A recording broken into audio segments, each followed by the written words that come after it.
اكتفى وسلام على عباده الذين اصطفى اللهم لك الحمد ولك الشكر اللهم لا أحصي ثناء عليك أنت كما أثنيت على نفسك اللهم صل على سيدنا مولانا محمد وعلى آل سيدنا مولانا محمد وبارك وسلم أما بعد فأعوذ بالله من الشيطان الرجيم بسم الله الرحمن الرحيم هل تجزون إلا بما كنتم تعملون وقال تعالى من يعمل سوءا يجز به وقال رسول الله صلى الله عليه وسلم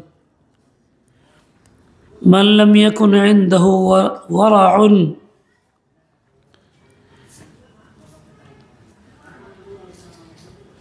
يمنعه معصية الله لم يعبأ الله من عمله شيئا أو كما قال عليه الصلاة والسلام محترم حاضرين আল্লাহ পাকের শুকর আল্লাহ তাআলা আমাদেরকে শাবান মাসের এই তো বাড়াইতে না করলাম তুমি বাড়াইতেছ কেন না শোনা যাক শাবান মাসের এই রাতে আমাদেরকে দ্বীনি মাহফিলে বসার সুযোগ দিয়েছেন এবং উলামায়ে কেরামের মুখ থেকে দ্বীনি কথা শোনার সুযোগ দিচ্ছেন সেজন্য আল্লাহ পাকের শুকর আদায় করি আলহামদুলিল্লাহ আল্লাহ তাআলার নবীর সিফাত ছিল দাঈ তিনি উম্মতকে পথ ভোলা মানুষকে আল্লাহর দিকে ডাকছেন আহ্বান করছেন সেজন্য তিনি দাঈ কিন্তু ওই সময়ে ওনার এই ডাকে অনেক মানুষ সাড়া দেয়নি কিছু মানুষ সাড়া দিছে সাড়া দেয়নি যারা তাদের মধ্যে বেশ কিছু লোক উল্টা আচরণ করছে জুলুম অত্যাচার করছে প্রতিবাদ করছে উল্টা রাসূল আকদাসের এই অবস্থাকে হাদিসের মধ্যে একটা মিসাল দিয়ে পেশ করা হয়েছে বলে কিরকম বলে মাসালুহু কামাসালি রাজুলিন বানা দারান এক ব্যক্তি একটা সুন্দর বিল্ডিং বানাইছে বিল্ডিং বানায় খানার আয়োজন করছে লোকজনকে দাওয়াত দিছে আশপাশের পাড়া প্রতিবেশী দাওয়াত দিছে দস্তরখানা লাগাইছে খানা তৈরি করে বসায় দিছে তার দাওয়াত গ্রহণ করে যে আসছে দস্তরখানায় বসছে খানাও খাইছে লাভবান হয়ে চলে গেছে আর তার ডাকে সাড়া দেয় নাই এই পর্যন্ত হাজির হয় নাই দস্তরখানায় বসে নাই খানাও খাইতে পারে নাই মাহরুম বঞ্চিত হয়েছে আল্লাহর নবী সাল্লাল্লাহু আলাইহি ওয়াসাল্লাম এরকমই মানুষজনকে দাওয়াত দিছে আল্লাহ তাআলার পথে আহ্বান করছে আর আল্লাহ তাআলা কি করছেন সুন্দর বাড়ি ঘর নির্মাণ করছেন যার নাম জান্নাত যেখানে খানা তৈরি করা আছে রাসূল আকদাসকে পাঠাইছেন তুমি যাও লোকজনকে ডেকে নিয়ে আসো আমার ঘরে খানা খাওয়াও রাসূল আকদাস ডাকছেন আমাদেরকে আমরা ডাকে সারা দেই নেই তো ওই জান্নাতের ঘরে যে খানা খেতে পারলাম না বঞ্চিত আজ সারা দিলাম জান্নাতের ঘরে মালিকের ঘরে ঢুকলাম খানাও খেতে পারব এর থেকে বুঝি নিজেকে যে আমি কেমন কোন পর্যায়ের জান্নাতি হইতে পারবো কি পারবো না এই ঘটনা থেকে বুঝে নিতে পারি, মিসাল থেকে। এরকম একাধিক মিসাল উদাহরণ পেশ করা হয়েছে আল্লাহর নবী সাল্লাল্লাহু আলাইহি ওয়াসাল্লামের দাওয়াতের এই আমল হিসাবে, দাঈ হিসাবে। ঠিক এখনো এই অবস্থা, এই ফিতনার যুগে ওয়াজ মাহফিলের আয়োজকরা কষ্ট কইরা, টাকা পয়সা খরচ কইরা, মেহনত কইরা উলামায়ে কেরাম যারা নবীর ওয়ারিস দাঈ তাদেরকে ডাকেন, আসার ব্যবস্থা করে দেন। এলাকার লোকজনকে ডাকেন যে আপনারা আসেন, সুন্দর সামিয়ার নিচে বসেন। এখন যারা ভাগ্যবান তারা আসে, ভিতরে বসে রুহানি খোরাক খাইয়া লাভবান হয়ে যায়। আর ভাগ্য খারাপ যার, সে আসে না, দস্তখানে খানাও খাইতে পায় না, রুহের খোরাক থেকে বঞ্চিত হয়, সে পুরা কপাইলা হয়ে থাকে। আল্লাহ পাকের ফজল করম, আল্লাহ তাআলা আমাদেরকে আসার সুযোগ দিয়েছেন, রুহের খোরাক নেওয়ার ব্যবস্থা করে দিয়েছেন। রুহের খোরাক আমরা খাইতে পারতেছি, সেজন্য শুকর আদায় করি, বলি আলহামদুলিল্লাহ। আল্লাহ তাআলা তো ব্যাপকভাবে দাওয়াত দিয়েছেন, আয়োজকরা তো ব্যাপকভাবেই বলছেন, বাইক করছেন, এটা করছেন, সেটা করছেন, জানাইছেন। হয়তোবা আশপাশের লোকের কানে আওয়াজ পৌঁছে নাই, এরকম একার জন্য হয়তোবা নাই। তারপরেও কেন বলে, এই জন্য যে সে মাহরুম, নিজেকে বঞ্চিত করতেছে, ডাকে সাড়া দিচ্ছে না। ইচ্ছা করলে দিলে আসতে পারতো, খোরাক নিতেও পারত। বরং শয়তান যখন ধোঁকা দিয়ে দেয়, তো কিছু লোক আছে বলে, ওকে আয়োজন করছে, ডাকছিল, যাই নেই ভাই, তে আসছিলাম, গেলে যাই পারতাম, যাই নেই।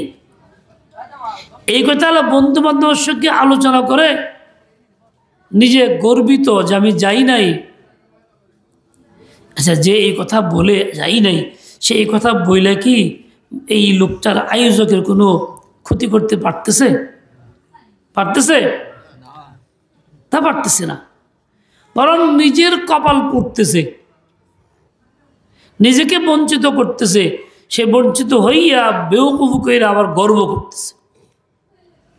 কতই না পুরা কপাইলার ব্যাপার। আমাদেরকে আল্লাহ তাআলা পুরা কপাইলাদের দলে না বানান, তালিকাভুক্ত না করেন। আমার ভাই, খুব চিন্তার বিষয়।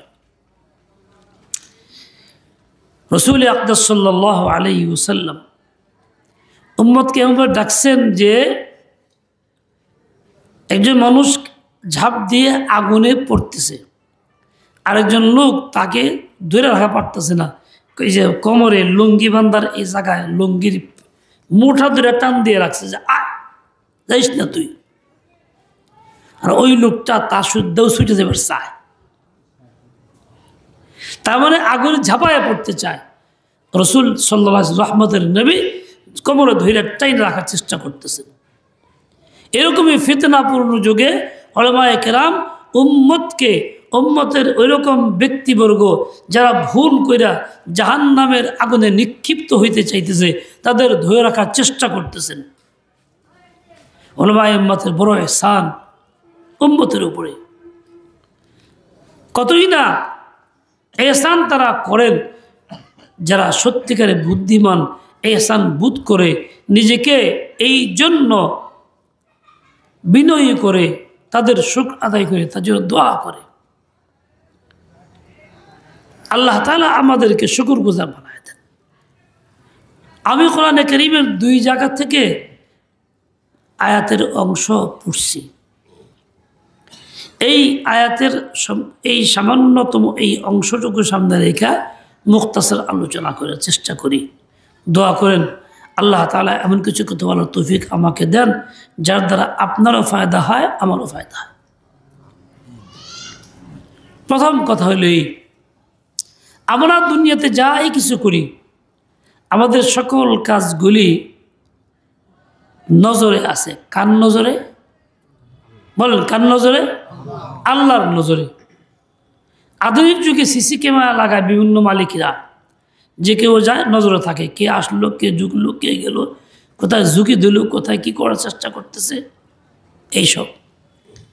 বিগত সরকারের সময় এই যে 5ই আগস্টের আগ পর্যন্ত কয়েকদিন খুব গণ্ডগোল গেল। জালেম সরকার ছাত্রদেরকে মারল, জনগণকে মারল।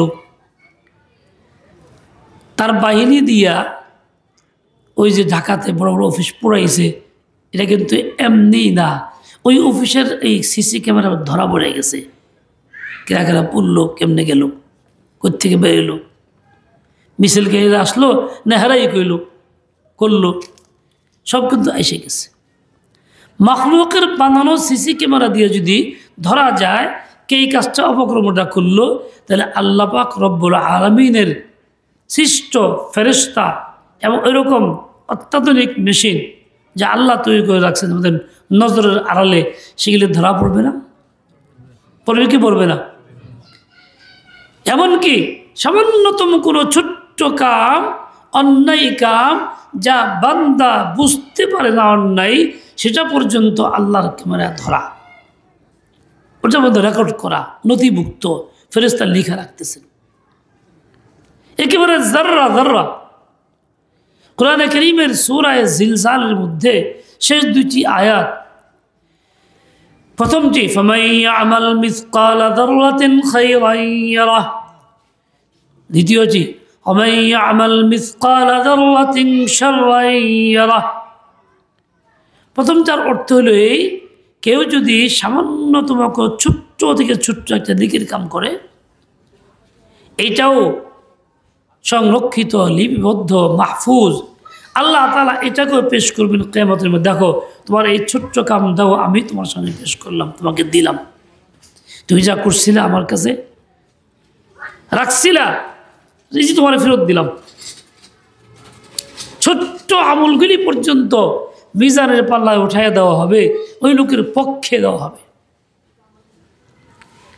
এরকমভাবে কেউ যদি গুনাহ করে, বদ আমল করে, অতি ক্ষুদ্র, অতি সামান্য, যার সাথে ধরাও যায় না, নজরে পড়ে না, বলে এইটাও কিন্তু সংরক্ষিত, আল্লাহ তাআলা এটাকে হেফাজত করতেছেন, ওটাও জায়গা মতো পেশ করে দেবে। এই তুমি এই অপকর্মগুলি করছো, এই বড় এই ছোট সব এই যে নাও। এই আয়াত দুইটা দ্বারা দ্বীন ইসলামের সকল বিষয়গুলিকে শামিল করা হয়েছে। এই জন্য এই সূরাটাকে সূরাতুল জামিআহ বলে, একত্রকারী সমস্ত বিষয়গুলির। এক সাহাবী বলছে, ইয়া রাসূল, বয়স্ক মানুষ, আমার কোরআনে কারীম থেকে শিখিয়ে দেন, পড়াইয়া দেন। হুজুর বললেন, ওই তিনটা সূরা পড়ো যে সূরাগুলির শুরুতে আলিফ লাম রা দিয়া আছে। উনি বললেন, হুজুর আমার তো অসুবিধা, কাবরাত সিন্নি, বয়স বেশি হয়ে গেছে, ওয়াগলাযা কলবি, দিলও শক্ত হয়ে গেছে গা, আর জিহ্বাও ভারী হয়ে গেছে, উচ্চারণ ঠিক মতো হয় না, ওয়াস্তাদ্দা লিসানি। কাজে আমি হয়তো বা আলিফ লাম রাওয়ালা 3 সূরা অনেক বড় পড়তে পারবো না। তো হুজুর বললো, তাহলে এক কাম করো, হামিম দিয়া শুরু হয়েছে সূরা, এই এরকম 3টা পড়ো। বলো, হুজুর আমার এই অবস্থা, আমি এটাও পারবো না। তখন তুই সূরা জিলজাল তাকে শিখিয়ে দিলেন। এই সূরা জিলজালের শেষ দুইটি আয়াত এতটাই জামে যা কল্পনাতীত। ফামান ইয়ামাল মিসকালা যাররাতিন খায়রান ইয়ারাহ ওয়া মান ইয়ামাল মিসকালা যাররাতিন শাররান ইয়ারাহ। এর মধ্যে সবকিছু আছে। বান্দা যদি নিজেকে মাপতে চায় 2 আয়াত দিয়ে মাপবে, বান্দা যদি নিজের ফয়সালা কোথায় জানতে চায় 2 আয়াত দিয়ে ফয়সালা জানতে পারবে। আল্লাহ তাআলা ব্যাপক সূরা দিয়েছেন, এই সামান্য ছোট্ট সূরার মধ্যে 2টি আয়াত ব্যাপকভাবে দিয়েছেন, যার অর্থ ব্যাপক, সংকীর্ণতা নাই।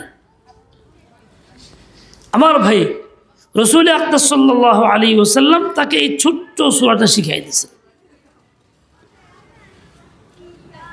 বোঝা গেল এই সূরাটা পরিমাণে আকারে ছোট হইলেও এর মর্যাদা আল্লাহর কাছে বেশি। এক হাদিসে আসছে, সূরা জিলজাল কেউ যদি 2 বার পড়ে, তো 1 বার পড়লে অর্ধেক কোরআন পড়ার সওয়াব লাভ হয়। এই হিসাবে যোগ করলে দুইবার কেউ বললে দুই অর্ধেক হইল, মানে অনেক বড় সওয়াব হয়। এই যে কোরআনে পাকের অর্ধেকের সমান হয়েছে, অথচ আমরা এই সূরাটা থেকে গাফেল, পড়ি না। আমলটা পরিমাণে বড় না ছোট, ইচ্ছা করলে পড়তে পারি, তা পড়ি না, গাফলতের মধ্যে ডুবে আছে, এভাবেই চলতেছে। আল্লাহ আমাদের গাফলত দূর করে দেন, হেদায়েত দিয়ে দেন। তো মানুষ যে আমল করে এই প্রত্যেকটা আমলই সংরক্ষিত।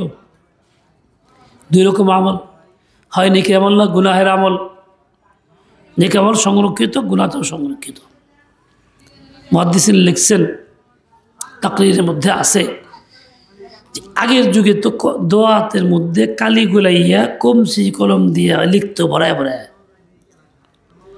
এক মুহাদ্দিস হাদিস লিখতেছেন, একটু পরে কলম চুবাইয়া লেখে, কলম চুবাইয়া লেখে, কলম চুবাইয়া উঠাইছে, ওই কমচির কলমের মাথা সামান্য কালিওয়ালা পানি, মানে কালি দেই রয়েছে।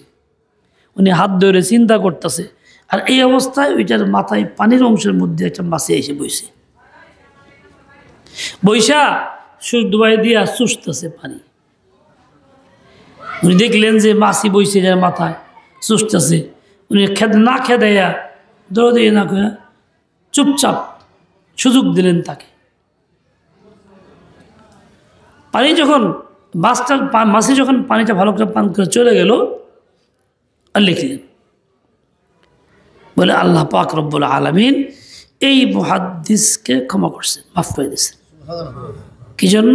এটা মখলুককে কি করার জন্য? সুযোগ দেওয়ার জন্য। প্রাণী খুব ছোট্ট আকারে, একেবারেই তুচ্ছ, এই সামান্য প্রাণীর প্রতি তার এই আন্তরিকতা, এটা আল্লাহর কাছে তো পছন্দ হয়েছে যে আল্লাহ তাকে মাফ করে দিয়েছেন। তাহলে এই ছোট্ট আমল ফরজ না, ওয়াজিব না, কোনো কিচ্ছু না, এটা কোনো বিষয় না, যারা দিলে চলে যেত, হাত নাড়লেই চলে যেত গা।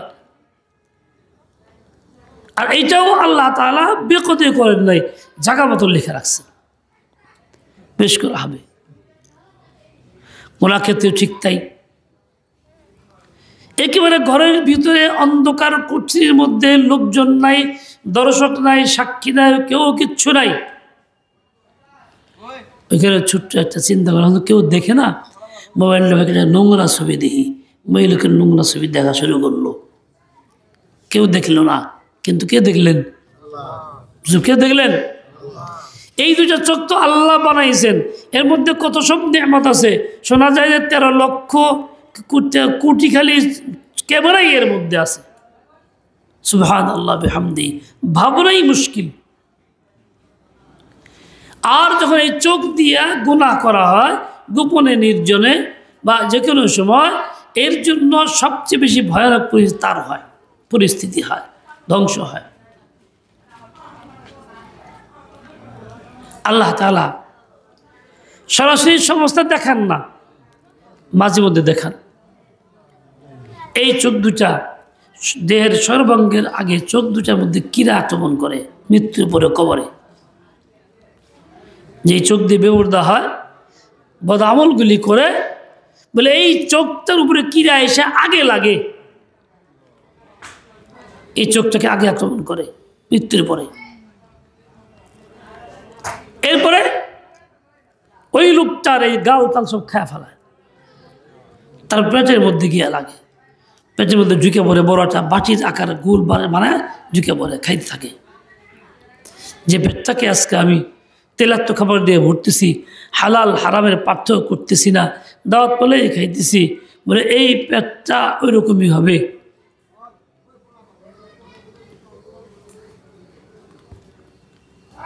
তার মধ্যে কিরা হবে, 1000-10,000 কিরা হবে, যা কল্পনা করতে হবে না। এখন এই লোকটা গুনাহ করছে চোখ দিয়া, চোখটাকে আল্লাহ শাস্তি দিচ্ছেন, মৃত্যুর পরে কিরা লাগাই দিতেছেন।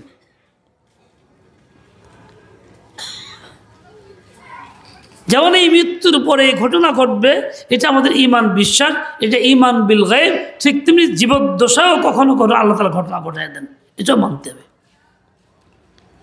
কামা তাদিনু তুদানু। গুনাহ একটা এমন এমন একটা বদ আমল, নিকৃষ্ট কাম, যেই কামটা এরকম হয় যার বিনিময়যোগ্য,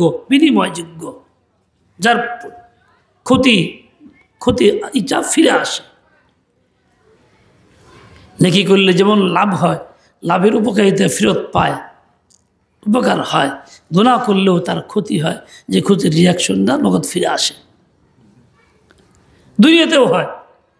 এরপরে আখিরাত তো আছেই শাস্তির জন্য, কবরে তো আছেই, তা তো হবেই। দুনিয়াতে নগদ পা কামা তাদিনু তুদানু। বান্দা তুমি যেমন করবা ঠিক তেমনটাই তোমার জন্য করা হবে। যারা একসময় মানুষ মারছে অকারণে, পরবর্তী তার আক্রান্ত হয় না? আক্রান্ত হয়। যে ডাকাত বেশি মানুষ মারামারি করে, তার ঘরে কোন লোকে তারা মারে। কামা তাদিনু তুদানু, এটাই সিস্টেম হয়। শুধু এইটা না, দুনিয়াতেও হয়। কীরকম বিনিময় হয়? আল্লাহ না করুক, কোনো এক যুবক কোনো মহিলার সাথে অপকর্ম করছে, অসামাজিক কাজ করছে, জিনা করছে, ব্যভিচার করছে। এই যে অন্যায় কাজটা করলো, এটা একটা বিনিময় তার ঘরে আসবে। কখন আসবে? পরে আসবে। আল্লাহ যখন চাবেন তখন আসবে। কি আসবে? তুমি একজন মহিলার ইজ্জত নষ্ট করলা, তোমার মহিলারও ইজ্জত কেউ নষ্ট করবে, তুমি বাঁচতে পারবা না। কারণ তুমি যেরকম করছো সেরকম পাইবা। যেরকম করলা এরকম পাওয়াটা তো জুলুম না, যেরকম করছে তার চেয়ে বেশি পাওয়া এহসান, আর অন্যায়ের ক্ষেত্রে, শাস্তির ক্ষেত্রে বেশি পাওয়া জুলুম। এরকমভাবে যে কোনো তুমি অপকর্ম করো। দেখেন আজকে আমরা ছোট্ট গুনাহকে কত গুরুত্বের সাথে করি, গুনাহ মনে করিই না। আসলে গুনাহটা বড় তুচ্ছ মনে করি, পরবাই করি না। এই যে রাস্তা থাকে জনগণের কল্যাণের জন্য, রাস্তা দেওয়া হয়, সরকার বিষয়ে মেরামত করে, এই করে সেই করে, জনগণের সকলের অধিকার। এর মধ্যে পাশে বাড়িওয়ালা সমস্ত ময়লাগুলি ঝাড়ু দিয়ে গিয়া রাস্তায় নিয়ে ফালায়, পাশে দোকানদার রাস্তার পরে সে ময়লাগুলি ঝাড়ু দিয়ে রাস্তায় নিয়ে ফালায়, হোটেলওয়ালা ময়লা পানি বালতি করে নিয়ে রাস্তা ঝেলে দেয়। এরকম ঘটনা দেখছেন আপনারা? এই রাস্তাটা তো সকলের কল্যাণের জন্য। তুমি যখন ময়লা করলা, নোংরা করলা, তো ওই অন্য সব জনসাধারণের হক নষ্ট করলা, তাদের প্রতি জুলুম করলা। রাস্তার পাশে ধরা বাড়ি একদম সীমানা গিয়ে সওয়াল করছে, জায়গাটা বেড়ে বগর দিয়ে।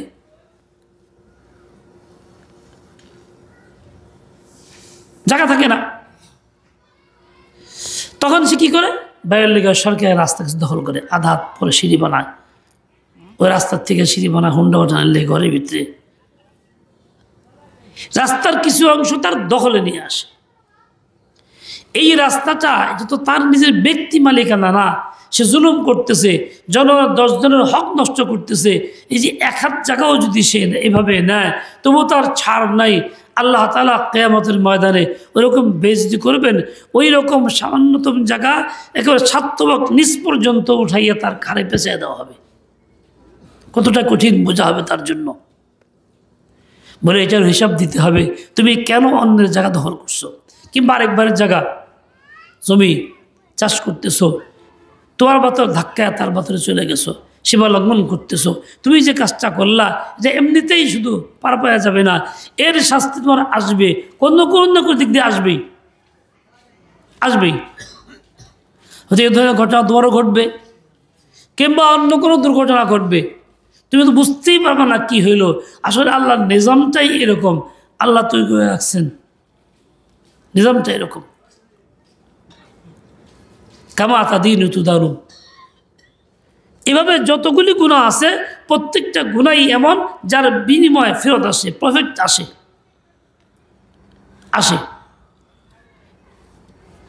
দেখেন, একটা দোয়া আপনি করবেন, আল্লাহর কাছে কবুল হবে। বদ হোক আর নেক দোয়া হোক, কবুল হবে। আল্লাহ তাআলা সময় মতো রেখে দিবেন। হয়তো ওই সময়ে তার নগদ কোনো ফেরত তাকে দিবেন না, কিছু একটা রেখে দিবেন জায়গা মতো। ঠিক বদ্ধ এরকমই।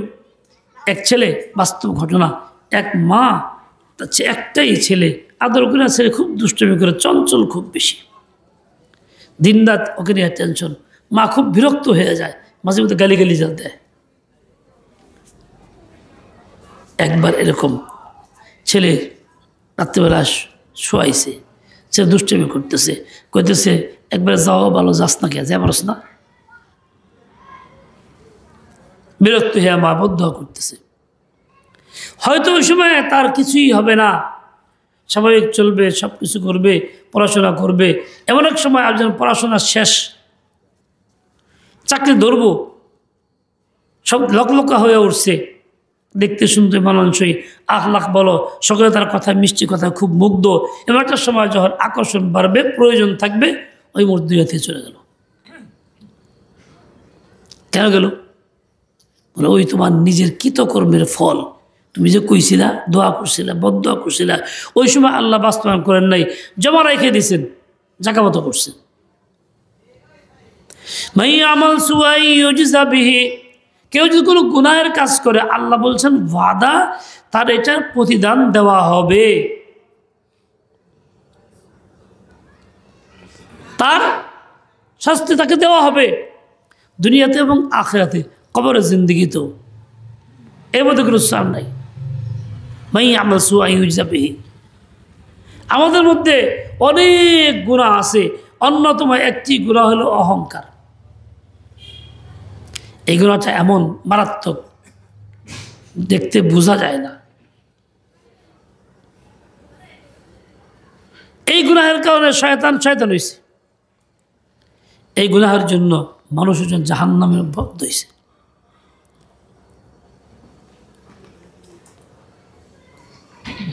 এই অহংকার রোগটা থাকার কারণে কি সুস্থ দুনিয়াতে হয় বুঝবো।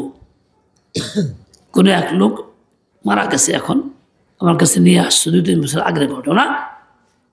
এক মহিলাকে নিয়ে আসছে, চাকরি করতেছিল, বিয়ে শাদী আসলে না করতো, পছন্দ হয় না, বিয়ে ওসব না। হইতে হইতে চাকরিও শেষ, বয়স হচ্ছে 51 বছর, এখনো বিয়ে শাদী হয় নাই, কেউ নিতে চায় না। আগে প্রস্তাব আসতো, রাজি ছিল না, নিজের গর্বে অহংকারে, আমি এই এত পাস, আমি এই চাকরি করি, এত বড় আমার মোটা অঙ্ক বেতন, আমি কেন এই ছেলের কাছে, অশিক্ষিত ছেলের কাছে যাবো, তো বেতন কম, তার কাছে কেন যাব।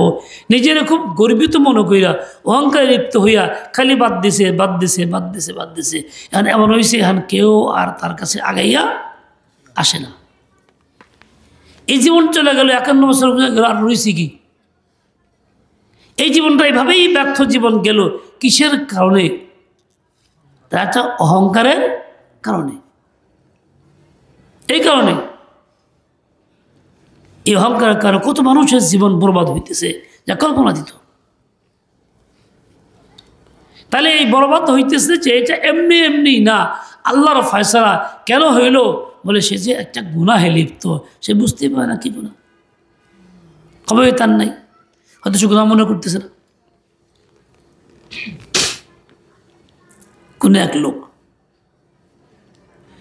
গুদারা বরুন্ডি গুদারা ঘাটে পার হইতেছিলাম, মানে এই লোকটা আরেক বন্ধুর সাথে নৌকায় আলাপ করতেছে গুদারার মধ্যে, আর নৌকা চলছে। এবার থেকে ওপরে যেতে কতক্ষণ সময় লাগে, আর এরই মধ্যে বন্ধুর বিয়ে করে না, আর বিয়ে করার জন্য সে বলতেছে, পাত্রীর সন্ধান দিতেছে। আমার সামনে দাঁড়ায় দেয় 12টা পাত্রীর সন্ধান দিল। অমুক চেমের মেয়ে, দেখছি যাই অসুবিধা, অমুকের মেয়ে, জজের মেয়ে, দেখছি যাই অসুবিধা। 18টাই সে রদ করলো, যে একটাও তার হিসাব মতো না। তার মানে কি? কত বড় অহংকারী নিজে, যে আমার যোগ্য না কেউ, আমার সাথে সাম নাই। আল্লাহ তাআলা এটার ওয়াবাল আযাব দিছেন। এখন আর পাত্রী আসে না। এখন তারা কেউ গ্রহণ করতে চায় না, ইচ্ছা করে আগাইলেও পিছিয়ে যায়। এই অবস্থা হয় আমার ভাই। এই জন্য গুনাহের শাস্তি দুনিয়াতে আছে, অনেক সময় বুঝি, অনেক সময় বুঝি না। আমরা যে গুনাহ করতেছি আর গুনাহ করবো এই আশা নিয়ে যে আল্লাহ মাফ করবেন, এটা কিন্তু স্বপ্ন হইতে পারে। দুনিয়ার সব স্বপ্ন বাস্তব হয় না। আমার করণীয় হলো এটা, আমি গুনাহ না করি। গুনাহ করলে শাস্তি আমাকে মিলবেই, দেওয়া তো হবেই। মান ইয়ামাল সুআন ইউজজা বিহি, এটা আল্লাহ পাকের নিজাম, আল্লাহ তাআলা করবেনই।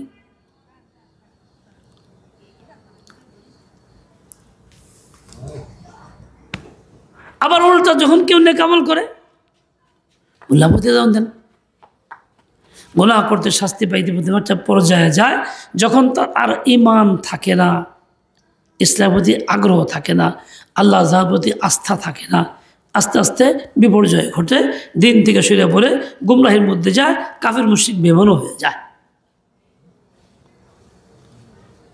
এই জন্য গুনাহ খুব ভালো জিনিস তা না। মনে করেন যেটা আমরা আজকে রুই আক্রান্ত টিভি অথবা মোবাইলে রাত্রে বিভিন্ন সময় দীর্ঘ সময় পর চিপতেছে চিপতেছে চিপতেছে, দেখতেছে দেখতেছে, কি দেখতেছে? মক্কা, বাইতুল্লাহ, কোরআন না,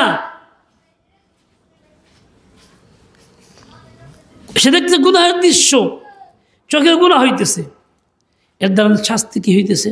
নগদ শাস্তি এই হইতেছে, ঘুম বন্ধ, ঘুমাইতেছে না। অনেক দিন শেষ রাতে ঘুম ধরছে, ফজর নামাজ কাজা, আরেক শাস্তি গুনাহ হইতেছে। ঘুম থেকে দীর্ঘ সময় পরে উঠছে, শরীরে ক্লান্ত তো যায় না, বাজারে গিয়ে যেতে গেলে রাগ করে, বিভিন্ন রাগারাগি লাগতেছে, বাপ মা গেলেও রাগ করে, রাগারাগি লাগতেছে। এই যে আচরণগুলি চলতেছে, এগুলি কিন্তু এমনি না, এগুলি আল্লাহ পাকের দেওয়া ফায়সালা, বরাদ্দ করা, গুনাহের কারণে, এমনি না।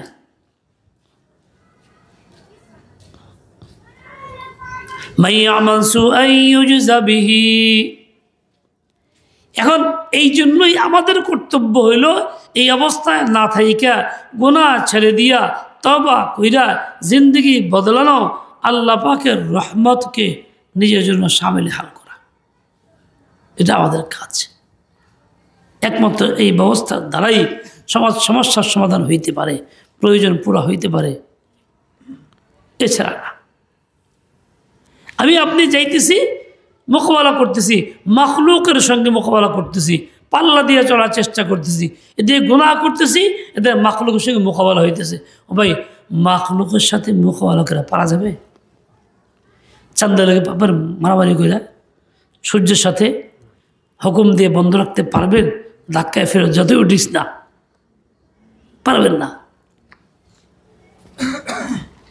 মাখলুককে আপনি নিয়ন্ত্রণ করতে পারতেছেন না, মাখলুক আপনার উল্টা কষ্ট দিবে, বলে কষ্ট দিয়ে টুটি চাপা ধরুম, মুখ বন্ধ করে দিব, কথা কেবার দিব না, ভাবতেছেন তাই, আসলে কি তাই হবে?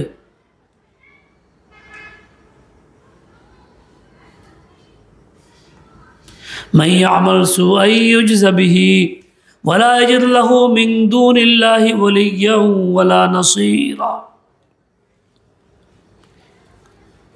এই অহংকার রূপটা মা বোনদের মধ্যে অনেক বেশি। আমি সুন্দর আছি, আমি এই আছি, আমি ওই আছি। MA পাস করছে, মাস্টার্স করছে এক মহিলা, দরবারে বসছি,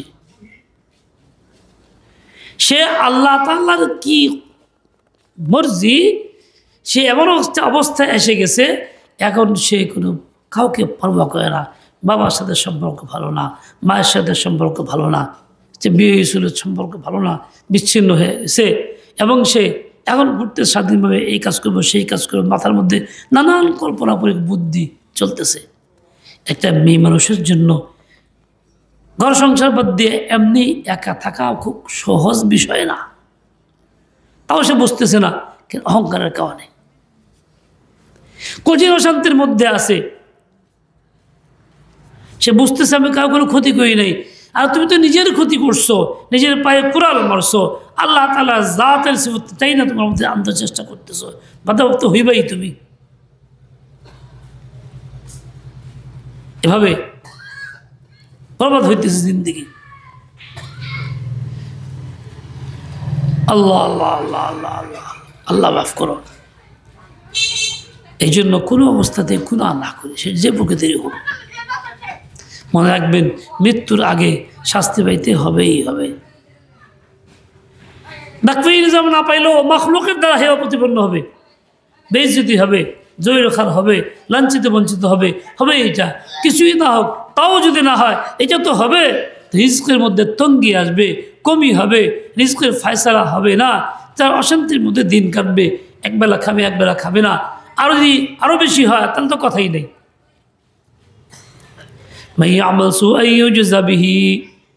বলছিলাম গুনাহ একটা এমন বদ জিনিস যে এটা এমনিতেই হয় না, তুমি করো পাল্টা বিনিময় নিয়ে আসে। যেরকম তুমি করবা ওরকম পাইবা। কারোর সাথে অন্যায় করবা, ইজ্জত নষ্ট করবা, তোমার ইজ্জতও যাইব, তোমারও দুর্নাম হইব, এটাই স্বাভাবিক কথা। কারণ তুমি হক নষ্ট করে খাইবা, তোমার দ্বারা আরেকজনে খাইব। কারোর প্রতি অবিচার করবা, তার প্রতি অন্যজন অবিচার করবো, দুনিয়া তাহলে দেখাই দিব তামসা। এই জন্য ভাইরা আমার সচেতন হই, জিন্দিগি বদলাই, তওবা করি, আল্লাহ মুখী হই, নিজেকে আল্লাহ পাকের হুকুমের দিয়ে বানায় নেই। আল্লাহ পাক সহি বুঝ দেন, হিম্মত আর তৌফিক খাইয়ে দিয়ে দেন। আগামী জুমার দিন খানকা ইসলামী মাহফিল 12টা থেকে আসর পর্যন্ত সবার দাওয়াত রইল। আর ভাইরা আমার, আমি 2-3টা জিকির আজকার ফজিলতের কথা বলি। তার একটা হলো এই সকাল সন্ধ্যায় লা ইলাহা ইল্লাল্লাহ 100 বার পড়া। হাদিসে বাকে আসছে যে প্রতি সন্ধ্যায় সকালে 100 বার পড়বে এইটা কালিমাটা লা ইলাহা ইল্লাল্লাহ, তাহলে তার চেহারা পূর্ণিমা চাঁদে নাই উজ্জ্বল করিয়া ওঠানো হবে। আরেকটা আমল সুবহানাল্লাহ বিহামদিহি 100 বার প্রতিদিন যে পড়বে আল্লাহ তাআলা তার গুনাহ খাতা মাফ করবেন, যদিও তা অনেক বেশি হয়, সমুদ্রের ফেরা পরিমাণ যদি হতো মাফ করবেন। আমলটা ছোট, পরিমাণে কম, পড়তেও সহজ। আরেকটা আমল সুবহানাল্লাহ বিহামদিহি সুবহানাল্লাহিল আযীম, কালিমাটা ছোট কিন্তু এটার ফল অনেক বড়। কিয়ামতের ময়দানে এর ফল পাওয়া যাবে, মিজানের পাল্লা নেকি দ্বারা ভইরা দেওয়া হবে। সুবহানাল্লাহ বিহামদিহি সুবহানাল্লাহ। আমার প্রশ্ন, এতগুলি ফজিলতপূর্ণ কথা কালিমা জি করলে এই লাভ সেই লাভ হয়, কিন্তু হিন্দু পড়লে কি তাই হবে? খ্রিস্টানে পড়লে, ইহুদি পড়লে কেন হবে না? তার মূল ইমানই নাই।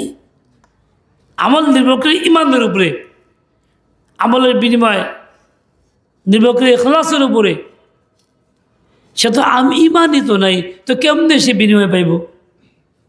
তাই বোঝা গেল ফজিলত শুনে আগ্রহী হই, পড়তে তো চাই, কিন্তু ইমান হারা হয়ে পড়লে তো কাজে লাগবে না। ইমান নিয়ে পড়লে কাজে লাগবে, ইমান যেন ঠিক থাকে। তার মানে কেন কইলাম? এই জন্য যে ইমান নষ্ট হওয়ার মতো অনেক কারণ আছে, আমাদের যেগুলি ঘটতেছে জানি না, বুঝি না।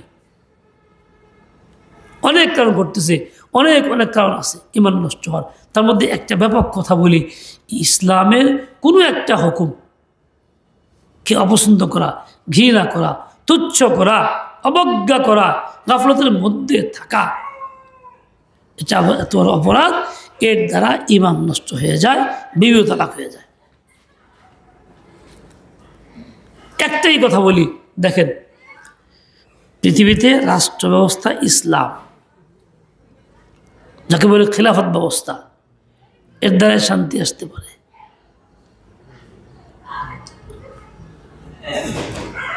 এই খিলাফত ব্যবস্থার কথা আমরা চর্চা করি না, শুনি না, বলি না।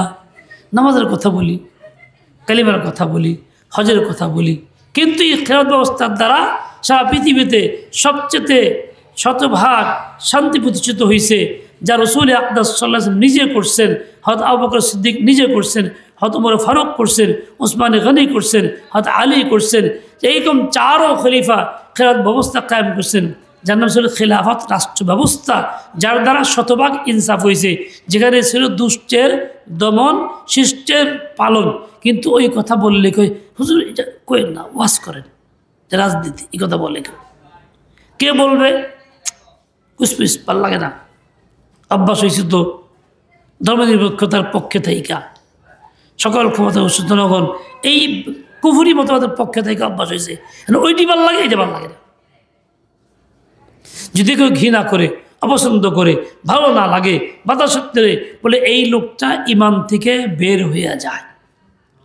এই লোকটা ইমান থেকে, নামাজ ইসলামে আছে না নাই? পড়ি, বিশ্বাস করি, পড়ি। কোরআন ইসলামে আছে না নাই? আছে। খেলাফত ব্যবস্থাও কোরআনে আছে, হাদিসেও আছে। ইয়া দাউদু ইন্না জাআলনাকা খলিফাতান ফিল আরদ ফাহকুম বাইনান নাস বিল হক, হাদিসেও আসছে। এখন এই কথা শুনলে ভালো লাগে না, অশান্তি লাগে, নাম দাও কইতে চাই না, সংকোচ বোধ হয়। এই যে সংকোচ বোধটা, এই যে খারাপ লাগাটা, এই যে ঘৃণা পয়দা হওয়াটা, এটা ইমান না থাকার লক্ষণ। ওই অবস্থায় মারা গেলে ইমান নিয়ে মরতে পারবো না। এই জন্য প্রত্যেকেই বিশ্বাস করি এটা আল্লাহর দেওয়া বিধান, প্রত্যেকে বিশ্বাস করি এই যে আমার করতে হবে। যেমন নামাজের দাওয়াত দেয়, এটা দাওয়াত দিতে হবে, নামাজের দায় হয়ে এটা দায় হইব, একে অপরকে বলবো। কোনো ক্রমেই কোনো কুফরি মতবাদ এর সমর্থন আমি করব না, তবেই আমার ইমান নিয়ে দুনিয়া থেকে যাইতে পারবো, তবেই এই সমস্ত আমাদের ফজিলত লাভ হবে। কথা বুঝে আসছে নি? এই জন্য আপনাদেরকে এই খিলাফত ব্যবস্থার দাওয়াত দেই, সকলেই খিলাফত ব্যবস্থা কায়েম করার পিছিয়ে মেহনত করেন। বাংলাদেশ খিলাফত মজলিস এই আহ্বান করে মামুনুল হক সাহেব, যার বর্তমান আমির। আমরা ওই খিলাফত ব্যবস্থার দাওয়াত আপনাদেরকে দিই, নিজেরাও করি, আপনাদেরকেও দাওয়াত দিই। হকটা বলি, হকটা শুনি। এই জন্য মুসলিম কেউ যদি হয়, ইমান নিয়ে থাকতে চায়, মরতে চায়, তাকে এটা করতে হবে, ইসলামী দলগুলির সাথে থাকতে হবে। এখন যে প্রক্রিয়া হোক, খিলাফত ব্যবস্থা যে বিশ্বাস করতে হবে, মানতেও হবে। এছাড়া ইমান নিয়ে কবরে যাওয়া যাবে না। আমরা কি ইমান নিয়ে যেতে চাই না ইমান ছেড়ে যেতে চাই? ইমান নিয়ে যেতে চাই কে কে? তাই বলেন, খিলাফত ব্যবস্থা, খিলাফত রাষ্ট্র ব্যবস্থা ইসলামে আছে, ইসলাম আমি তা বিশ্বাস করি, মানি, মানব, করব। কারণ আমি বিশ্বাস করি, মানি, মানব, করব, এর বিপরীতটা করব না, সমর্থনও না, তাহলে ইমান নিয়ে যেতে পারবো। আল্লাহ পাক তৌফিক দেন। ওয়াসাল্লাল্লাহু আলা নবিয়িল উম্মি। আসসালামু আলাইকুম রাহমাতুল্লাহ। সুবহানাকাল্লাহুম্মা ওয়া বিহামদিক। তারপরে কি কই দাও, কোথায় আছে? বাইক দেখো, সব একটা চার দিয়ে দাও, যাও না।